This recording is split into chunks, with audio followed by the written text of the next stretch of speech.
লাইনটা দেখে হয়তো একটু অবাকই হয়েছো যে নায়ক প্লাস নায়িকা বিয়োগ বা মাইনাস ভিলেন দিয়ে কিভাবে আমরা অ্যানাফেজ দশাটা মনে রাখবো। ও, অবাক হওয়ার কিছুই নাই। একটু টেকনিক্যালি একটু গল্পের ছলে মনে রাখলে জিনিসটা সহজ হয় এবং অনেকেই বলে যে জিনিসটা আমি ভুলে যাই, যে উল্টায় যায় গুলায় যায়। তো এই সমস্যাটা সমাধানের জন্য আজকে আমি আসছি তোমাদের ভিডিওটা নিয়ে। তো দেখো কিভাবে আমরা একটু গল্পের ছলে মাত্র 10 মিনিটে আমরা মাইটোসিসের অ্যানাফেজ দশাটার নায়ক নায়িকা এবং ভিলেন দিয়ে কিভাবে মনে রাখবো। তো ডাইরেক্টলি ভিডিওতে চলে যাচ্ছি আমরা। দেখো আমরা জানি যে মেটাফেজ দশাতে ক্রোমোজোমগুলো সর্বাধিক মোটা এবং খাটো হয়, তারপরে সেই ক্রোমোজোমগুলো বিভাজিত হবে। আরও বিস্তারিত যদি জানতে চাও আমার ভিডিওটা দেখে নিবা, এই ক্লাসের ভিডিও আছে। তো এই মেটাফেজ দশাতে সিস্টার ক্রোমাটিডের মধ্যে বিকর্ষণের ফলে একটা ক্রোমোজোম থেকে এবার দুইটা করে ক্রোমোজোম হবে। তার মানে মোট 4টা ক্রোমোজোম আমরা আঁকাইছিলাম মেটাফেজ দশাতে, সেখান থেকে কয়টা ক্রোমোজোম হবে? 8টি ক্রোমোজোম হবে। সেই ক্রোমোজোমগুলো কি ক্রোমোজোম? অপত্য ক্রোমোজোম, মানে এগুলো বাচ্চা ক্রোমোজোম। এই ক্রোমোজোমগুলো কেবল জন্ম নিল। এখন এই ক্রোমোজোমগুলো যে তোমার জন্ম নিল, এবার এই ক্রোমোজোমগুলো দেখা যাচ্ছে যে পরবর্তী ধাপ যেটা অ্যানাফেজ দশা, সেটা অ্যানাফেজ দশার বা অ্যানা মানে গতি আর ফেজ মানে পর্যায়। অ্যানাফেজ দশাটাকে গতি পর্যায় বলা হয়, কারণ কি গতিতে একটা নির্দিষ্ট গতিতে ক্রোমোজোমগুলো দুই মেরুর দিকে যায়। একটু যদি আমি সামারি করি, দেখো মাইটোসিসটা কি হবে আসলে। একটা কোষের ক্রোমোজোমগুলো মাঝখানে ছিল, প্রথমে ছড়িয়ে ছিটিয়ে ছিল, তারপরে মোটা হলো, মাঝখানে আসলো, মাঝখান থেকে এবার দুই মেরুর দিকে চলে যাচ্ছে, দিয়ে এই যে দুই মেরুর দিকে ক্রোমোজোমগুলো যে দুইটা কোষ উৎপন্ন হবে। ঠিক আছে, এইভাবে মাইটোসিসটা হবে। এটা হচ্ছে সামারি। কিন্তু এই জিনিসটা কিভাবে ঘটছে দেখো, যখন মেটাফেজ দশাতে ক্রোমোজোমগুলো মোটা হয়ে গেল, হয়ে তারপরে এই ক্রোমোজোমগুলো বিভক্ত হয়ে যাবে, একটা মোটা ক্রোমোজোম থেকে দুইটা ক্রোমোজোম মানে উৎপন্ন হবে। এই দুইটা ক্রোমোজোম কি করবে, যে দুই মেরুর দিকে যাত্রা শুরু করবে। একটা যাবে হয় এই মেরুর দিকে আর একটা এই মেরুর দিকে। এইভাবে মোট 4টা থেকে আমরা ক্রোমোজোম পাবো কয়টা? 8টা ক্রোমোজোম। এই 8টা ক্রোমোজোম দুই মেরুর দিকে চারটা চারটা করে যাত্রা শুরু করবে। এই চারটা চারটা করে যাত্রা শুরু করবে এবং এরা একটা নির্দিষ্ট গতিতে আগাবে। গতিতে বা একটু দৌড় দিবে বলা যায়। এই গতিতে আগালে তারা বিভিন্ন রকম আকার ধারণ করবে। এই আকারগুলো তোমরা জানো, ভি, এল এবং জে এবং আই। এই ভি, এল, জে, আইটা কিভাবে হয় এবং কিভাবে এটার মানে কেন এরকম হচ্ছে এটা নিয়ে একটু কথা বলি। দেখো, তোমার যখন একটা প্রাথমিক কথা মনে রাখতে হবে যে ক্রোমোজোম যখন কোনো মেরুর দিকে যাবে, ক্রোমোজোম যখন কোনো মেরুর দিকে দৌড়াবে বা যাবে, তাহলে সেই ক্রোমোজোমের সেন্ট্রোমিয়ারটা কোন দিকে থাকবে আর ক্রোমাটিডগুলো কোন দিকে থাকবে, বা বাহু কোন দিকে থাকবে আর সেন্ট্রোমিয়ারটা কোন দিকে থাকবে, একটু মনে রাখবা। তো দেখো, নায়ক নায়িকা ভিলেন এটার সম্পর্কে যেহেতু বলেছি, সুতরাং একটু বলে নেই যে তোমরা বাংলা সিনেমা দেখেছো কিংবা অনেক সিনেমাতে দেখেছো যে নায়ক দূরে কোথাও আছে, নায়ক ধরো তেঁতুলিয়াতে আছে, নায়িকা টেকনাফে বেড়াতে গেছে, ওখানে একটা ভিলেন ওকে তাড়া করছে, ঠিক আছে, বা ভিলেন ওর খারাপ মতলব নিয়ে ওকে ধাওয়া করছে। নায়িকা ওখান থেকে একটু করে দৌড়ানো শুরু করলো আর নায়কের নাম ধরে ধরে ডাকছে। তো তেঁতুলিয়া থেকে নায়ক শুনতে পাইলো যে টেকনাফে আমার নায়িকা ডাকছে, তখন একটা অ্যাকশন নিবে। তো এই যে নায়িকা দৌড় দিচ্ছে বাঁচাও বাঁচাও করে, এই যে নায়িকা যখন দৌড়াবে তখন একটা জিনিস মনে রাখো, বাহু মানে হচ্ছে তার ক্রোমাটিড, ক্রোমোজোমের বাহু মানে ক্রোমাটিড, আর সেন্ট্রোমিয়ার মানে বলা যায় যে মাথাটা, ঠিক আছে।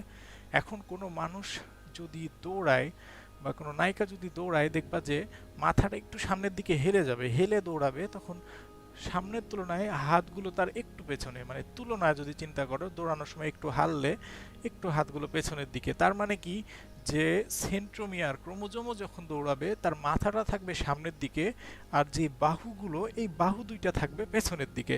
দেখো ছবিটা কেমন হবে, এইটা হচ্ছে সেন্ট্রোমিয়ার আর এগুলো হচ্ছে তার বাহু, এগুলো হচ্ছে তার ক্রোমাটিড বা বাহু। এই ক্রোমাটিড গুলো থাকবে পেছনের দিকে, মানে তীর চিহ্নটা হবে এদিকে, দৌড়টা দিচ্ছে এদিকে, তখন সেন্ট্রোমিয়ার থাকছে সামনে আর বাহুগুলো থাকছে পেছনে। তো সেন্ট্রোমিয়ারকে সামনে থাকলে তাকে বলা হয় অগ্রগামী, আর ক্রোমাটিড গুলো যেহেতু পিছনে থাকে, অগ্রজ মানে সামনে, অগ্রজ মানে আগে, আর অনুজ মানে পেছনে, তাই অনুগামী, তার মানে পেছনে, ঠিক আছে। তো অগ্রগামী থাকবে সেন্ট্রোমিয়ার বা মাথাটা, আর অনুগামী হবে কারা? ক্রোমাটিডগুলো বা বাহুগুলো। এরপরে দেখো এই দৌড়ানোর সময় তারা বিভিন্ন আকার ধারণ করছে। এখন যেই টেকনাফে যেই নায়িকা ছিল, সেই নায়িকা যখন দৌড় দেওয়া শুরু করলো, সাধারণত নায়িকারা তো অনেক গর্জিয়াস পোশাক টোশাক পরে থাকে, তো সাধারণত সে ধরো পরেছিল একটা জামা বা একটা থ্রি পিস পরেছিল, তার সাথে একটা ওড়না পরেছিল। এবং এখন তো একটা ফ্যাশন হয়ে গেছে যে ওড়নাটা সাধারণত গলাতে দিয়ে দিল। তো দেখো নায়িকাটা ধরো ওড়নাটা গলাতে এইভাবে, মানে ওড়না যখন গলায় দিবে তখন কি করবে, মাঝ বরাবরটা এই গলা বরাবর দিয়ে এভাবে ফেলে দিবে, ঠিক আছে, মাঝ বরাবরটা গলা বরাবর দিয়ে পেছনের দিকে ফেলে দিবে। এটা হচ্ছে ওড়না পরার একটা স্টাইল বা ফ্যাশন। তো দেখো এই ওড়নাটা পরে যখন নায়িকা কেবল দৌড় দেওয়া শুরু করেছে, তখন আমরা বলতে পারি এটা যদি তার গলা হয়, এইদিকেও অর্ধেক ওড়না, এইদিকেও অর্ধেক ওড়না, এই যে এইটা ধরো ওড়না পুরোটা, এই মাঝ বরাবর তার গলা সেট করলো, মাঝ বরাবর গলা সেট করে এবার দিল দৌড়, পেছনে দেখছে ভিলেন তাড়া করছে, দিচ্ছে দৌড়। তো দৌড় দেওয়ার সময় কি হবে, যে সামনের বাতাস কি করবে, কিছুটা পেছনের দিকে ঠেলে দিবে, ওকে ওকে ঠেলবে, পাশাপাশি তার ওড়নাকে ওড়নাকে যখন ঠেলে দিবে তখন এই ওড়নাটা ভাঁজ হয়ে এখানে এভাবে বাঁকা হয়ে যাবে, এভাবে বাঁকা হয়ে গেল। এই বাঁকা হয়ে গেলে আমরা বলতে পারি যে এটা হচ্ছে মধ্য বরাবর, আর মধ্যের ইংরেজি হচ্ছে মেটা। আমরা মেটাফেজ থেকে জেনেছি যে মধ্যের ইংরেজি হচ্ছে মেটা, বা মেটা মানে মাঝখানে বোঝায়। তার মানে এখানে মাঝখানে সেন্ট্রোমিয়ারটা আছে, মাঝখানে কি আছে, সেন্ট্রোমিয়ারটা আছে। তো মাঝখান কেন্দ্রিক যেই ক্রোমোজোম, কেন্দ্রিক এর ইংরেজি হচ্ছে সেন্ট্রিক, আর মাঝখানের ইংরেজি কি হলো, মেটা। সেই জন্য এই ক্রোমোজোমটার নাম হবে মেটাসেন্ট্রিক ক্রোমোজোম, মেটাসেন্ট্রিক ক্রোমোজোম। তার মানে মধ্য কেন্দ্রিক ক্রোমোজোম, মধ্য কেন্দ্রিক ক্রোমোজোম। ক্লিয়ার?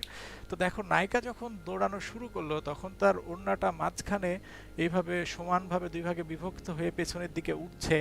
তখন যে ক্রোমোজোমটা আমরা পাচ্ছি, ক্রোমোজোম যখন এইভাবে দৌড়াচ্ছে তখন যে ক্রোমোজোমটা পাচ্ছি সেটা হচ্ছে আমাদের মেটাসেন্ট্রিক ক্রোমোজোম।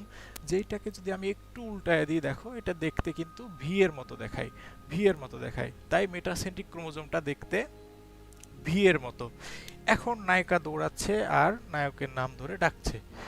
এই ডাকতে ডাকতে ডাকতে ডাকতে নায়ক ওই দিক থেকে ওদিকে ও দৌড় দিছে। দৌড় দিয়ে যখন নায়িকা আরো জোরে দৌড়াচ্ছে তখন কি হলো, যে এই ক্রোমোজোমটার সেন্ট্রোমিয়ারটা একটু সাইডের দিকে সরে গেল, একটু সাইডের দিকে সরে গেল। তো একটু সাইডে যখন সরে যাবে, যখন দৌড়াবে নায়িকা, তখন কি হবে, যে কোনো এক সাইডে একটু ওড়নাটা বেশি চলে যাবে, যে কোনো এক সাইডে একটু ওড়নাটা বেশি যদি চলে যায় তাহলে কি অবস্থা দাঁড়াবে, দেখো এই ওড়নাটা মাঝখানে ছিল, একটু সাইডে মানে একটু বেশি চলে গেল। এইটাকে যদি আমরা ছবিতে দেখাই তাহলে আমরা দেখাতে পারি এইভাবে, ছবিতে দেখালে আমরা দেখাতে পারি এইভাবে। এইটাকে কি বলবে দেখো, সাধারণত যদি মাঝখানের খুব কাছাকাছি থাকে, বা সাধারণত দেখো যে একটা অফিসারের যদি উপ অফিসার হয়, একটা ইন্সপেক্টরের যদি তার নিচের একটা পর্যায় থাকে, তার হচ্ছে সাব ইন্সপেক্টর। তো একটা শহরের যদি উপ থাকে, মানে শহরের মতো একটু গোছানো, তাহলে সেটাকে বলা হয় উপশহর। তো উপর ইংরেজি সাব। তো এখানে মাঝখানের কিছুটা কাছাকাছি আছে, মাঝখানের প্রায় মাঝখানের মতোই, এই জন্য, এবং মাঝখানের কাছাকাছি বা মাঝখানের উপ, এই জন্য এটার ইংরেজি নাম হচ্ছে সাব মেটা সেন্ট্রিক, সাব মেটা সেন্ট্রিক। তার মানে কি, সাব মেটা সেন্ট্রিক মানে হচ্ছে উপমধ্য কেন্দ্র, উপমধ্য কেন্দ্র, ঠিক আছে। এই উপমধ্য কেন্দ্র করে যেই সেন্ট্রোমিয়ারটা ক্রোমোজোমটা থাকছে, সেই ক্রোমোজোমটা দেখতে দেখা যাচ্ছে কি, এটাকে বলা হয় সাবমেটাসেন্ট্রিক। লিখেছি ওখানে, আমি বাংলা লিখি উপমধ্য কেন্দ্রিক, উপমধ্য কেন্দ্রিক ক্রোমোজোম, ঠিক আছে। উপমধ্য কেন্দ্রিক ক্রোমোজোমটা দেখো, এটাকে একটু সাইজ করে যদি ঘুরাইয়ে দিই তাহলে আমরা দেখতে মনে হচ্ছে একটা এল এর মতো, দেখতে এল এর মতো লাগছে, ঠিক আছে। তাহলে প্রথমে আমরা পেলাম যে নায়িকা যখন দৌড়ানো শুরু করলো তখন মাঝ বরাবর, এবং মাঝ বরাবর দৌড়ালে পেছনের দিকে ওড়না দুটো ঝুলছে, মাঝখানে যদি এটা সেন্ট্রোমিয়ার হয় তাহলে সেটা কি হচ্ছে, যে মেটাসেন্ট্রিক ক্রোমোজোম বা মধ্যকেন্দ্রিক ক্রোমোজোম। তারপরে নায়িকা আরও জোরে দৌড়াচ্ছে, যার ফলে বাতাস তাকে এক সাইডে ওড়নাটাকে হটাইয়া দিল। এই হটাইয়া দিলে সেই ক্রোমোজোমটা এক সাইডে সেন্ট্রোমিয়ার একটু বেশি চলে গেল, তখন মাঝখানের খুব কাছাকাছি, এই জন্য তাকে উপমধ্যকেন্দ্রিক, ইংরেজিতে কি বলা হবে, সাবমেটাসেন্ট্রিক। এরপরে নায়িকা আরও জোরে জোরে নায়ককে ডাকছে, নায়ক ওই দিক থেকে ডাকছে, টেকনাফ থেকে ও যাচ্ছে, তেঁতুলিয়া থেকে নায়ক চলে আসছে। এখন এইভাবে দৌড়াতে দৌড়াতে ভিলেনও খুব কাছাকাছি চলে আসছে, নায়িকা তো আরও জোরে দৌড় দেওয়া শুরু করবে। আরও জোরে দৌড় যখন দিছে তখন কি হয়েছে, যে নায়িকার ওড়নাটা আরেকটু এদিকে সরে গেছে। দেখো এই ওড়নাটার প্রায় এই দিকে চলে গেছে, ঠিক আছে, মানে আরেকটু সরে গেছে। আরেকটু সরে গেলে কি হবে, যে এটা মোটামুটি শেষের কাছের দিকে চলে আসছে, ঠিক আছে, শেষের কাছের দিকে চলে আসছে। এই আরেকটু সরে যাওয়ার কারণে, এই যখন আরেকটু সরে যাবে সেন্ট্রোমিয়ারটা ক্রোমোজোমের, তখন তাকে ইংরেজিতে ডাকা হবে অ্যাক্রোসেন্ট্রিক। অ্যাক্রোসেন্ট্রিক, অ্যাক্রোসেন্ট্রিক একটা নাউন। এই অ্যাক্রো মানে আসলে টিপ বুঝায়, বা মোটামুটি এন্ড বুঝায়, কাছাকাছি মানে শেষের দিকে, ঠিক আছে। তো অ্যাক্রোসেন্ট্রিক মানে হচ্ছে ক্রোমোজোমটা যখন দৌড়াচ্ছে তখন সেন্ট্রোমিয়ারটা ধীরে ধীরে ধীরে প্রায় শেষের দিকে, ধরো এটা একটা ক্রোমোজোম যদি হয়, সেন্ট্রোমিয়ারটা প্রায় এই জায়গা বরাবর চলে আসছে। অ্যাক্রোসেন্ট্রিক মানে টিপ মানে শেষের দিকে, প্রায় শেষের দিকে, কিন্তু একদম শেষ না। এই জন্য এইটা দেখতে দেখা যাচ্ছে কি, যে এরকম দেখতে, ঠিক এরকম শেষের দিকে, কিন্তু একদম শেষের দিকে না। যেটাকে আমরা যদি ইংরেজিতে লিখি দেখা যায় কি, যে এটা দেখতে এরকম, এটাকে ইংরেজি জে এর মতো দেখাচ্ছে, হালকা হালকা জে এর মতো দেখাচ্ছে। আর এই ইংরেজি এটার বাংলা কি হবে, যে অ্যাক্রোসেন্ট্রিক। অ্যাক্রোসেন্ট্রিকের বাংলা হচ্ছে এটা, যে এর আগে আমরা যেমন পড়লাম যে উপমধ্যকেন্দ্রিক মানে মাঝখানের একটু পাশে, এটা দেখো যে একদম শেষের একটু পাশে, এই জন্য এটার বাংলা নাম হচ্ছে উপপ্রান্ত কেন্দ্রিক, উপপ্রান্ত কেন্দ্রিক ক্রোমোজোম। তো আমরা ছবিতে একটু দেখে নিই। এই যে প্রথমে ভি ক্রোমোজোমটা দেখো, একটু ভি এর মতো, যখন দৌড়াবে তখন সামনে সবার মাথাগুলো সামনের দিকে, সবার মাথাগুলো এই মেরুর দিকে, যখন দৌড়াবে তখন এই মাথাগুলো সামনের দিকে। তো দেখো এদিকে যখন দৌড়াচ্ছে তখন মাথাগুলো সামনের দিকে, যখন দৌড়াচ্ছে প্রথমে একটা আমরা আকৃতি লিখেছি ভি এর মতো দেখতে, যেটা হচ্ছে মেটাসেন্ট্রিক বা মধ্যকেন্দ্রিক। নায়িকা যখন প্রথমে দৌড়টা শুরু করে, তারপরে নায়িকা যখন আরো জোরে দৌড় শুরু করে, তার কি হয়, ওড়নাটা আরো সাইডে চলে যায়। ক্রোমোজোম যখন আরেকটু গতিতে দৌড়াবে তখন তার এক প্রান্তে একটু বেশি চলে যাবে আর একটু কম থাকবে, যার ফলে দেখতে হবে এল এর মতো, যেটাকে আমরা বললাম উপমধ্য কেন্দ্রিক, ইংরেজিতে সাবমেটাসেন্ট্রিক। এরপরে আরো জোরে নায়িকা দৌড়াচ্ছে, তখন ওড়নাটা আরো এক সাইডে চলে যাবে, প্রায় শেষের দিকে চলে আসছে, ঠিক আছে, শেষের দিকে চলে আসছে এবং শেষের খুব কাছাকাছি, এই জন্য তার ইংরেজি নাম উপপ্রান্ত কেন্দ্রিক, যেটা দেখতে ইংরেজি বড় হাতের জে এর মতো, এবং এটার ইংরেজি নাম হচ্ছে অ্যাক্রোসেন্ট্রিক ক্রোমোজোম। এই যে আমরা অ্যাক্রোসেন্ট্রিক ক্রোমোজোমটা দেখতে পাচ্ছি। এরপরে নায়িকা আরো জোরে দৌড়াচ্ছে, প্রায় মোটামুটি কাছাকাছি চলে আসছে, যে নায়কের কণ্ঠটা নায়িকা শুনতে পাচ্ছে। তার মানে তেঁতুলিয়া থেকে তো শুনতে পাওয়ার কথা না, কিন্তু কাছাকাছি আসছে মানে শুনতে পাইছে।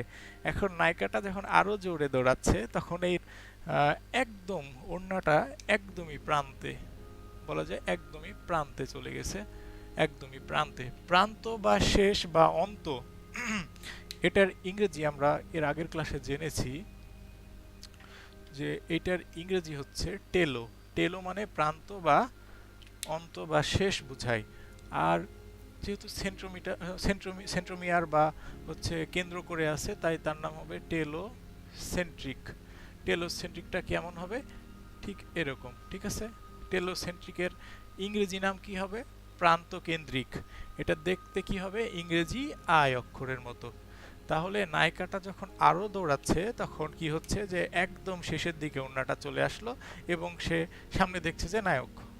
তখন কি করলো, যে ওড়নাটা সামলায়ে আবার ওড়নাটা পরে নিল, তারপরে নায়ক এসে তো ঢিসুম ঢাসুম ঢুসুম ঢাসুম করে এমন মার দিল যে ভিলেন টিলেন সব পালায় গেল, মেরে ফেললো। তারপরে নায়ক নায়িকা আবার একসাথে হয়ে গেল। ঠিক আছে, আমাদের অ্যানাফেজ দশাটাও দেখো পড়া হয়ে গেছে। সব শেষের ক্রোমোজোমটা যখন এই প্রান্তের দিকে যাবে, তার ক্রোমাটিডটা একদিকে বেশি চলে যাবে, বাহুটা একদিকে বেশি চলে যাবে, প্রান্তের দিকে একদম শেষে, মানে একদম শেষে সেন্ট্রোমিয়ারটা থাকবে, যেটা দেখতে ইংরেজি আই অক্ষরের মতো। বাংলাতে তাকে বলা হয় প্রান্তকেন্দ্রিক ক্রোমোজোম, ইংরেজিতে তাকে বলা হয় টেলোসেন্ট্রিক ক্রোমোজোম। তাহলে তোমাদের এই নায়ক প্লাস নায়িকা মাইনাস ভিলেন, এটা দিয়ে আমার মনে হয় যে অ্যানাফেজ দশাটা খুব সহজেই ক্লিয়ার হয়ে গেছে। অ্যানাফেজ দশা একটা গুরুত্বপূর্ণ দশা, মাইটোসিস পর্যায়ের জন্য, এটা পরীক্ষার জন্য খুবই ইম্পর্টেন্ট। দেখা যায় যে শুধুমাত্র অ্যানাফেজ দশার আসে এখান থেকে প্রত্যেকটা পরীক্ষায়, এসএসসি ক্লাস 8, তারপরে ইন্টারমিডিয়েট, অ্যাডমিশন, প্রত্যেকটা পরীক্ষায়, অ্যাডমিশনের পরীক্ষায় বা যে কোনো পরীক্ষায় একটা না একটা এমসিকিউ থাকেই, যে ভি কি, ভি বা সাবমেটাসেন্ট্রিক ক্রোমোজোম দেখতে কীরকম, মেটাসেন্ট্রিক ক্রোমোজোম দেখতে কীরকম। ঠিক আছে, তো সুতরাং আমি মনে করি আমার এই ভিডিওটা দেখার পরে তোমার ধারণাগুলো ক্লিয়ার হয়ে যাবে এবং সমস্যা হবে না। সুতরাং সবাই ভালো থাকো, সুস্থ থাকো, আল্লাহ হাফেজ।